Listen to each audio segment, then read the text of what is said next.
अब भगवान कन्हैया का वंश बताया जाएगा। भगवान कन्हैया के जो तुम्हारे एक बुआ चकेरी के राजा दमघोष को ब्याही गई। मेरे यादव वीरों दर्शन करेंगे। ये है भगवान कन्हैया के फूफा दमघोष महाराज, चेंदी राज के राजा। इन्हीं का बेटा शिशुपाल हुआ था। जो शिशुपाल घोष का वंश चला वो आज के इस जमाने में घोषी यादव के नाम से पुकारे जाने लगे। ये घोषी यादव इधर फर्रुखाबाद, कासगंज, एटा, सिकोहाबाद की तराई में ज्यादा पाए जाते हैं। ये घोषी यादव इधर कानपुर डिस्ट्रिक्ट में भी पाए जाते हैं साहब। ये घोषी यादव तुम्हारे कन्हैया की बुआ सुत कीर्ति के बेटे शिशुपाल का वंश था साहब। वहां से भैया ये घोषी वंश अलग हुआ। इधर भैया कन्हैया के जो ज्येष्ठ भ्राता बलदाऊ जी हुए थे। बलदाऊ जी का विवाह द्वारिकापुरी के राजा रेवत की पुत्री रेवती के साथ में करवाया गया। बलदाऊ जी के दो बेटे पैदा हुए, निशस्त और उल्मुख। जो बलदाऊ जी के बड़े बेटे निशस्त का वंश चला। इन्होंने भैया तुम्हारे जब द्वारिकापुरी डूब गई, इन्होंने बुंदेलखंड में ग्वालियर और झांसी का किला बनाया। ये ग्वालियर का किला मान सिंह यादव ने बनवाया था। बाद में अंग्रेजों ने मान सिंह यादव की हत्या करवाकर ये ग्वालियर का किला सिंधिया परिवार को दे दिया था। मेरे यादव वीरों, ये बलदाऊ जी परिवार में सबसे बड़े थे। कोई इनका नाम नहीं लेता था। लोग इन्हें दाऊ भैया कहा करते थे। जो बलदाऊ जी के बेटे निशस्त मदन गोपाल का वंश चला वो आज के जमाने में दौआ यादव के नाम से पुकारे जाने लगे। ये दौआ कुली का यादव केवल बुंदेलखंड में ही मिलेगा। ये दौआ कुली के यादव इधर झांसी और जालौन जिले में ज्यादा पाए जाते हैं साहब। ये बलदाऊ जी के बड़े बेटे निशस्त का वंश था। इधर भैया बलदाऊ जी के दूसरे बेटे उल्मुख ने बिहार बक्सर की राजधानी बसाई। इसी परिवार में दशराज और बचराज नाम के दो यादव भाई पैदा हुए। ये महोबा में राजा परमाल की सेना के सामंत बनाए गए। इनका विवाह महोबा के पास में घटारी गांव पड़ता है। घटारी गांव के वासुदेव यादव की बेटी दिमला और कनका के साथ इनका ब्याह करा दिया गया। दशराज की दिमला से आल्हा उदल यादव का जन्म हुआ और बचराज की कनका से मलखान और सुलखान का जन्म हुआ था। हालखंड कहता है कि ये आल्हा उदल भी यादव वंश में ही पैदा हुए थे। मेरे यादव वीरों दर्शन करिए। ये है आल्हा उदल यादव को जन्म देने वाली यादव वंश की बेटी मैया देवला की तस्वीर। यादव वंश की इस बेटी ने आल्हा उदल जैसे वीरों को जन्म दिया था। एक बार मैया देवला के सम्मान में जोरदार तालियां बजा दी जाए साहब। परसा यादव बहुदे वाला बांधे 7 मने की संग। 7 मन की गदा लेकर के युद्ध करता था परसा यादव। महोबा की सेना में इस परसा यादव को हाथी मारने के लिए रखा गया था। गदा के एक ही प्रहार से ये परसा यादव हाथी को धराशायी कर देता था। ऐसे ऐसे वीर योद्धा अपने यादव वंश में पैदा हुए थे साहब। बलदाऊ जी से दौआ यादव और बनाफर यादव वंश अलग हो गया। अब भगवान कन्हैया का वंश बताया जाएगा। कन्हैया के वंशज के कौन से यादव है साहब। मेरे यादव वीरों, भगवान कन्हैया की रानियों में एक जामवंत की बिटिया जावंती रही गई।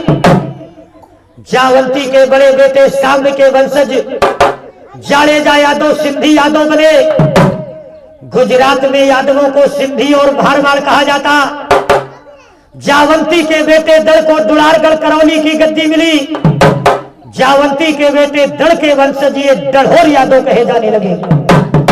ये डढ़ोर कुली के यादव इधर बिल्हौर, चौबेपुर, शिवराजपुर इलाके में ज्यादा पाए जाते हैं।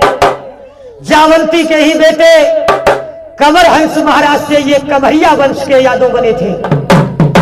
मेरे भैया, ये जो मुलायम सिंह यादव और अखिलेश यादव जी का परिवार है ये कमरिया कुली के यादव है साहब। ये कमरिया कुली के यादव इधर इटावा और मैनपुरी जिले में ज्यादा पाए जाते हैं।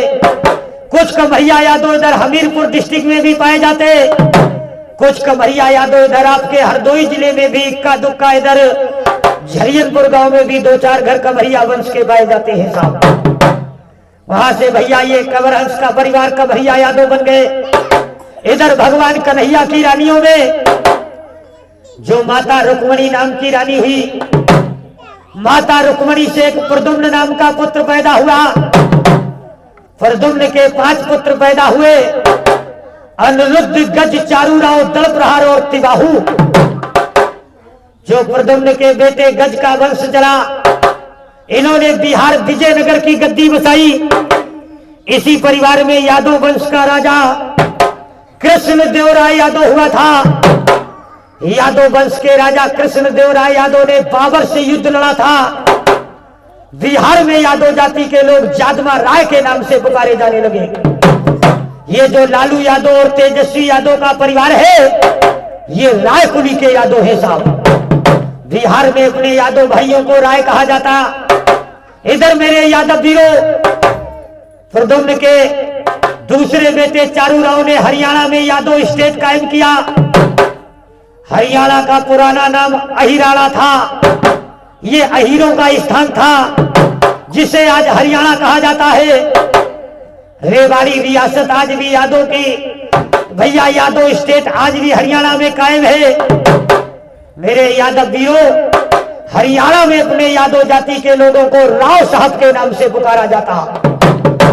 सुबह से शाम तक यादव अहीर कहकर ढूंढते रहो, बिरादरी ना मिलेगी। जब आप कहोगे कि हमें राव साहब लोगों में जाना है, तब आपको बिरादरी देखने को मिलेगी। हरियाणा में अपनी जाति के लोग राव साहब कहे जाने लगे। इधर मेरे भैया प्रद्युम्न के तीसरे बेटे दल प्रहार ने महाराष्ट्र में देवगिरी का किला बसाया। महाराष्ट्र में देवगिरी किले का आखिरी राजा रामदेव यादव हुआ। महाराष्ट्र में यादव जाति के लोग देवगिरी कहे जाते। आज भी महाराष्ट्र में यादव भाई जनेऊ धारण करते हैं। आज भी महाराष्ट्र में यादव जाति के लोग कथा वाचन का कार्य करते हैं। महाराष्ट्र में यादव जाति के लोग ब्राह्मणों की तरह सम्मानित किए जाते। क्यों पूजे जाते हैं? क्योंकि तुम यादव वंशी क्षत्रिय हो, अत्रिय वंश तुम्हारा है। यदु याति राजाओं से ये उज्जवल वंश तुम्हारा है। गीता पढ़कर यादव गण निज नियमों पर चलकर श्रेष्ठ बने। पढ़ना जब छोड़ दिया गीता, तब पतित हुए निश्रेष्ठ बने। आज गीता पढ़ने वाले यादवों ने पौवा खींचना शुरू कर दिया है। आज गीता पढ़ने वाले यादवों ने मांसाहारी भोजन करना शुरू कर दिया। वहां से भैया यादव जाति अपवित्र होने लगी। वरना ब्रह्म पुराण में स्वयं ब्रह्मा ने अपने हाथों से लिखा है, 12 वर्ण ब्राह्मण और 36 वर्ण अहीर, ठाढ़े ब्रह्मा पछता रहे, हम क्यों ना भये अहीर। वो यादव की पवित्र जाति रही है। यादव जाति के आदमी को मांस मदिरा का भोजन करना बहुत बड़ा पाप माना गया है। मेरे भैया, जो प्रद्युम्न के बेटे अनिरुद्ध का वंश चला, अनिरुद्ध के बेटे वज्र हुए थे। अरे भैया,